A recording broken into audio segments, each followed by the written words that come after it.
तो पुराने पड़े ब्लाउज़ को आज हम देने वाले हैं नया लुक। तो ये हमने ब्लाउज़ के सारे पार्ट अलग अलग कर लिए हैं। ये ब्लाउज़ हमारा पहले से कम 6-7 साल पुराना ब्लाउज़ है। हालांकि ये ब्लाउज़ हमारा प्रिंसेस कट में ही हमने बनाया था, लेकिन उस समय साइज़ कुछ और था और आज साइज़ कुछ और है। तो मैं कमला आपका स्वागत करती हूँ अपने चैनल स्टिचिंग औरा में। तो फ्रेंड्स, सबसे पहले ये सारे पार्ट हमने जो अलग किए हैं इनके ऊपर हम प्रेस बिठा लेते हैं।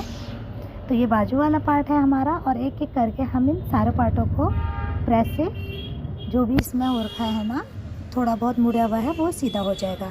तो ये हमने प्रिंसेस कट ब्लाउज़ की फर्मा कटिंग करी थी और ये हमने अपने चैनल पर डाल रखी है इसकी वीडियो भी, डीप नेक ब्लाउज़ में। तो वहाँ जाकर आप देख सकते हैं कि किस तरीके से हमने फर्मा कटिंग करी थी। तो उसी फर्मे को हमने पुराने वाले ब्लाउज़ पर रख के इस तरीके से हमने कट कर लेना है।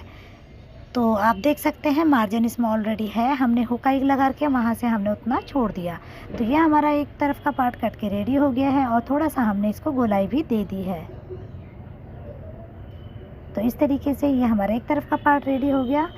अब हमने इसी पार्ट को दूसरे पार्ट के ऊपर रखते हुए इसको भी इसी के बराबर कट कर लेना है। तो ये बाजू वाला पार्ट है, इस बाजू वाले पार्ट से हम निकालेंगे साइड पैनल, क्योंकि जो हमारा पहले वाले ब्लाउज़ का पैनल था वो बहुत ही छोटा हो गया है साइज़ की वजह से। तो अब हम इसमें बाजू वाले पार्ट से हमने इस तरीके से साइड पैनल निकाल लिया और अब हमारे पास इसमें बाजू के लिए कपड़ा नहीं बचेगा, तो हम इसे बनाएंगे स्लीवलेस।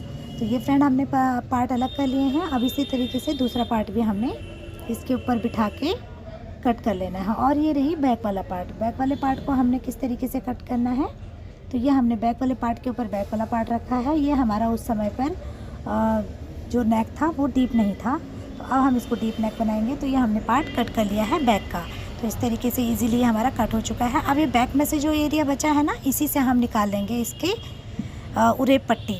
कपड़ा हमने ज़रा सा भी वेस्ट नहीं किया है, हर एक कपड़े का हमने बहुत ही अच्छे से इस्तेमाल किया है, क्योंकि हमारे पास कहीं पर भी लगाने के लिए इसके मैचिंग का फैब्रिक नहीं है। तो जहाँ से जो निकला वो मैंने इसमें निकाल के कर लिया है। अब ये देखिए, इस पट्टी को मैंने अटैच भी कर लिया था और इस तरीके से हमने उरेब में अटैच कर लिया। अटैच करने के बाद जो ये साइड वाला पैनल है ना, जो ये पार्ट हमने कट किया है, अब इसको हमने इसके शोल्डर को जॉइंट कर लेना है।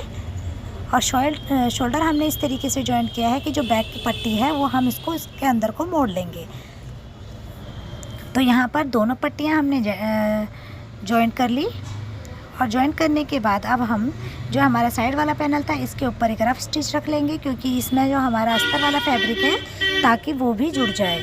तो इस तरीके से दोनों पार्टों को हमने जोड़ लिया है।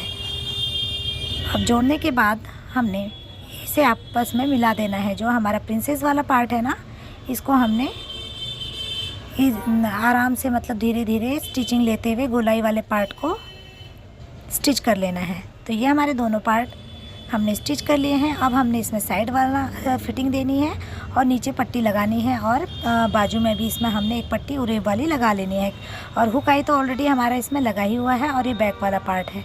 तो चलिए हम इसको कर लेते हैं। अभी करने के बाद फ्रेंड देखिए, फाइनल लुक ब्लाउज का कुछ इस तरीके से है। और तो ये शोल्डर पट्टी हमने केवल 1 इंच की ही रखी है। तो फ्रेंड्स, आपको हमारी ये वीडियो कैसी लगी? अगर पसंद आई तो प्लीज़ वीडियो को लाइक करें, चैनल को सब्सक्राइब करें और अपने दोस्तों के साथ शेयर भी करें। Thanks for watching friends.